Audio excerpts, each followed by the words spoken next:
Hey friends, welcome back to another bonus episode on Theology Raw, where I answer questions sent in by my Patreon supporters. If you would like to send in questions, you can become a Patreon supporter by going to patreon.com/Theology Raw, or just click on the link in the show notes. Got a lot of really interesting questions here. Does the strict definition of masculinity and femininity contribute to the increasing rates of gender dysphoria? Since earthly marriage is a picture of the church's eventual marriage to Jesus, then why are sex difference and procreation important for earthly marriage? What's the difference between the Song of Songs and inappropriate erotica? And how to articulate a firm conviction on an issue without being a single issue voter? Are there single issues that should dictate voting? And much more. Let's jump into these questions. Okay, first question. Does the strict definition of masculinity and femininity by culture and the church contribute to increasing rates of gender dysphoria? I don't, off the top of my head, I don't have any specific data or study on this specific question. There are several studies that have been done on the more general social influence that is contributing to the high, one might even say skyrocketing rates of gender dysphoria, especially among young people, especially among biological females. And I do think that research, it's debated, it's disputed in the broader conversation. Having looked at both the studies that have been done on this and the pushbacks, I do think that absolutely social environment is playing some kind of influential role in the increasing rates of gender dysphoria, especially among young people. However, your question is more specific than that, though. Is the strict definition of masculinity and femininity by culture contributing to the increasing rates of dysphoria? I would say yes. I mean, at the very least, based on my anecdotal experience of looking at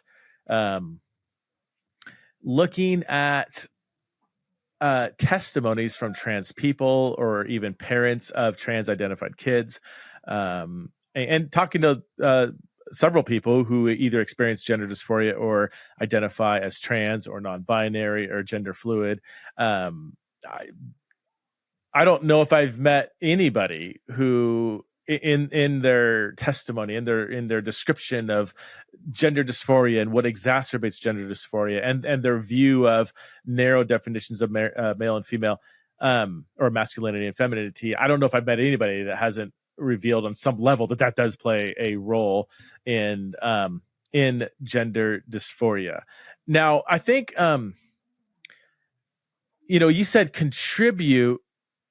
Do these strict definitions of masculinity and femininity contribute to the increasing rates of gender dysphoria? I think that word "contribute" is sufficiently vague or broad. I think that's a helpful term, actually, because if you say, does it cause gender dysphoria, I'm going to say, well, it contribute would be better. I wouldn't want to reduce the sole cause of gender dysphoria to be in an environment where there are these strict definitions of masculinity and femininity. I also like the word exacerbate, that somebody who experiences gender dysphoria, that gender dysphoria is often exacerbated when they're in environments where strict definitions of masculinity and femininity are reinforced, either intentionally or unintentionally. For instance, I mean, just to pick one of many examples I can give, I have a friend who is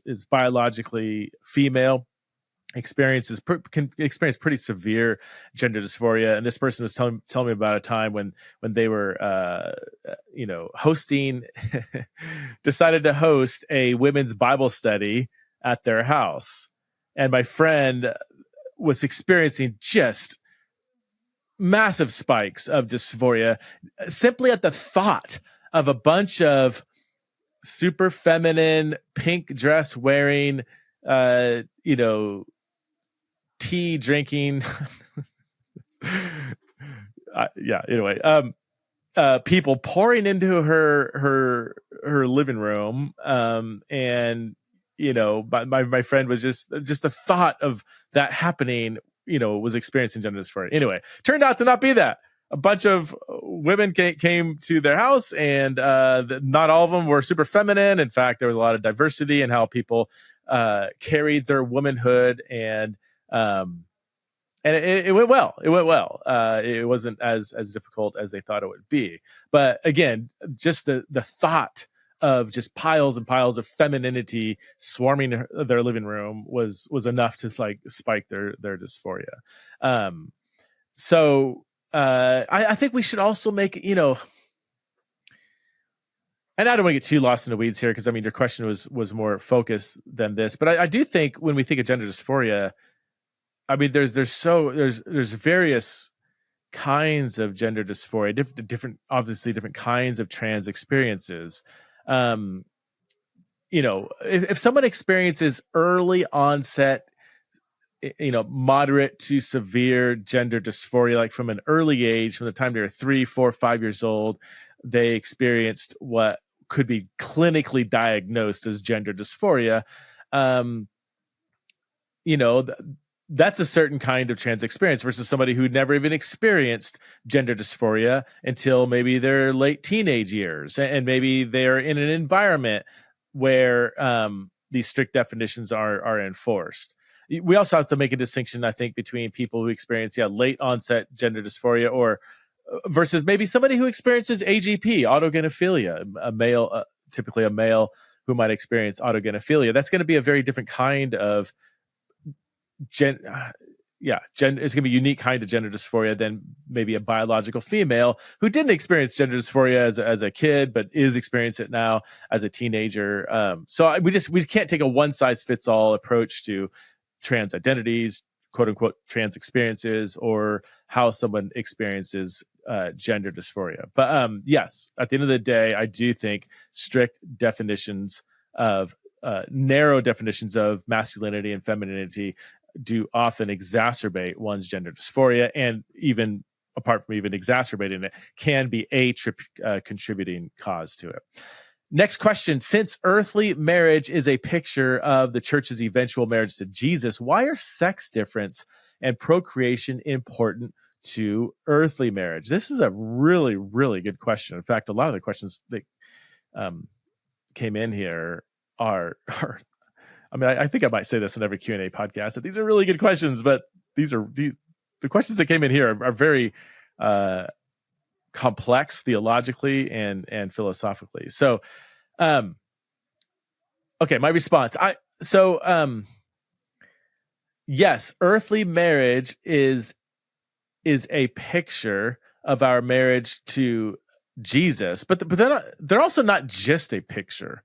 Like the Bible does draw upon earthly marriage as a way to express Yahweh's love and relationship with Israel, and then in the New Testament, Jesus's love and relationship. Hold on a second. Jesus's relationship with the church.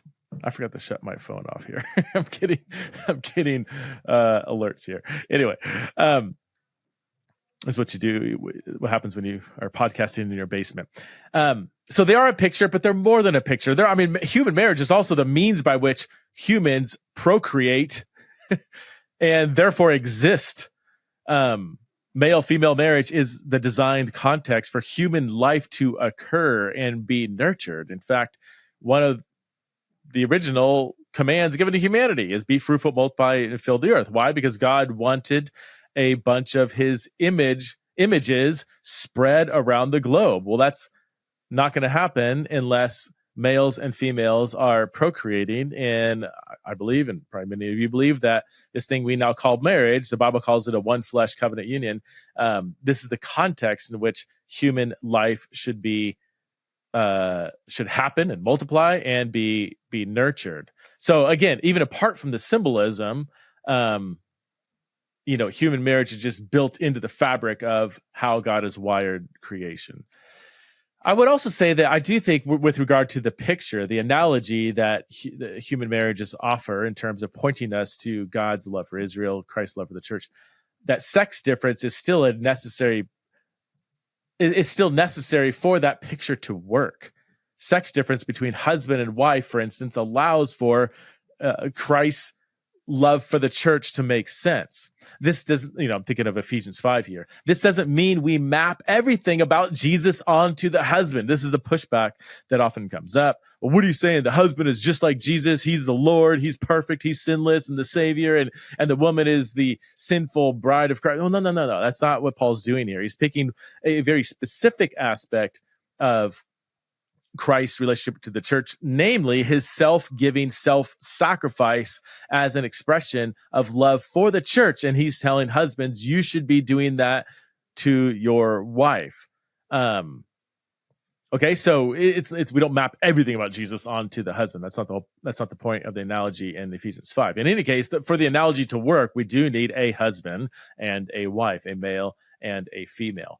I would add also another aspect that we should consider is that procreation, and even more broadly, procreative potential, reflects the creative work of God. We are created in God's image. Therefore, we reflect various things about God. One of the most fundamental truths about God is that God is a creator. He creates life. And we, since we're created in God's image, we also create life. In fact, one might argue that,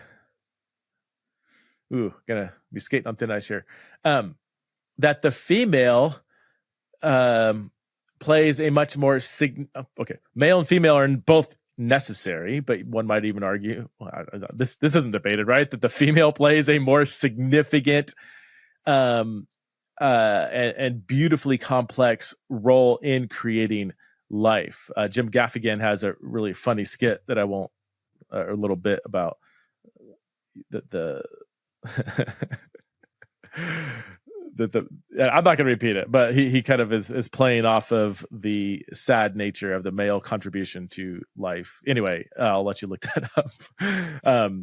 But yeah, I mean, a woman can carry life in her body and give birth to another human and then nurture another human from her body. Like that is that just radiates a picture of the divine who creates life. And it's just sad that in our culture, like somehow, and I think this is almost like reverse patriarchy, or kind of a patriarchy rearing its ugly head, when for some reason women that are having kids, like that's kind of diminished, and that's like reduced to like, oh, you're just a woman who stays at home and has tons of babies, and that's seen as like a less powerful thing, when that is like the exact opposite of what's going on there. Anyway,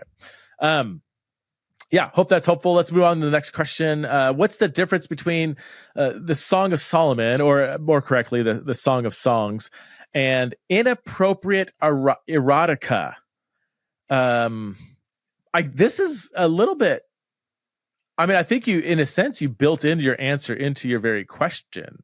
I mean, the very word inappropriate is really, it's doing a lot of work in your question. I would consider, you could almost consider Song of Songs. This might, well, I'll just go for it. You might consider Song of Songs as a kind of appropriate erotica.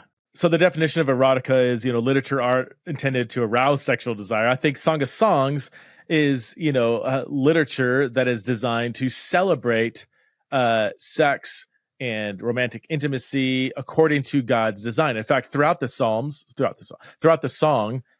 you have this refrain that says something like, do not arouse or awaken love until she desires, until it desires. It appears in Song of Songs, chapter 2, verse 7, chapter 3, verse 5, and chapter 8, verse 4.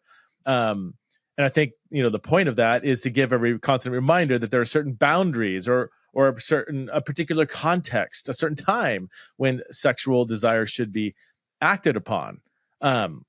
So the Song of Songs is designed to celebrate the beauty of romantic intimacy and sex in a way that follows God's design, whereas secular, just non-Song of Songs erotica doesn't have this goal at all. I mean, it's just trying to awaken sexual desire, period. I don't think it's concerned really about, making sure that sexual desire is awakened within the context in which God has designed it to be awakened.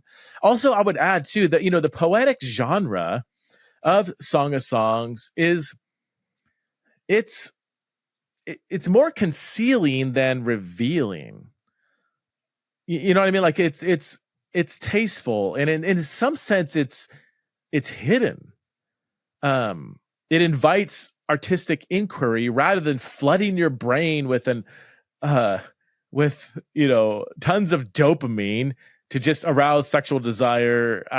Period. That's not what it's doing. The very genre, it invites you in rather than just throwing stuff into your face. So, I remember talking to Tremper Longman, who's like an expert, Old Testament scholar, expert in Song of Songs, and he brought up this point. And Tremper is not afraid to tell us what he thinks these images are talking about. And he is on the side of, there's a lot of, sexual imagery here. It is, when you're like, wait, is it talking about what I think it's talking about? Yes, it's talking about what you think it's talking about. Okay. So, but he says, but the fact that the genre is in this poetry and has these images, like it's inviting you in to explore these images rather than just kind of throwing it in your face. So I think that's different than secular erotica. I'm speaking as if I know about secular erotica. I don't. I've never read anything that would be classified as secular or just erotica. So anyway, I hope that helps.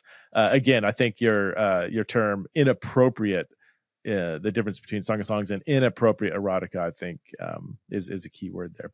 All right, next question. How to articulate holding a firm conviction on an issue like abortion without being a single issue voter? Are there single issues that should dictate voting? My understanding of a healthy view of single issue voting doesn't mean that this single issue is the only issue that matters or the only reason why you should vote this direction or that direction. But it's more of like the deciding issue. That, I mean, if you think, no, this is the only issue that matters, well, lots of issues matter. Lots of issues affect people. So I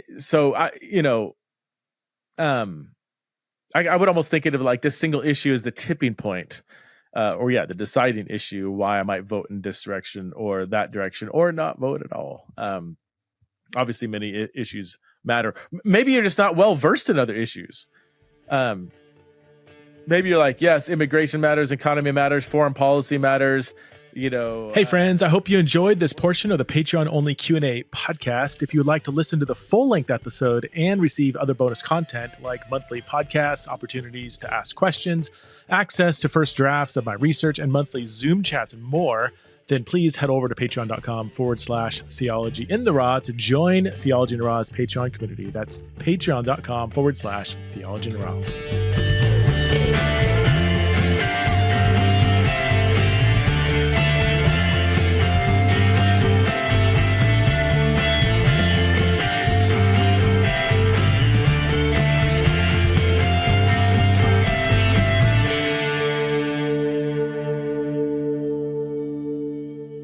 This show is part of the Converge Podcast Network.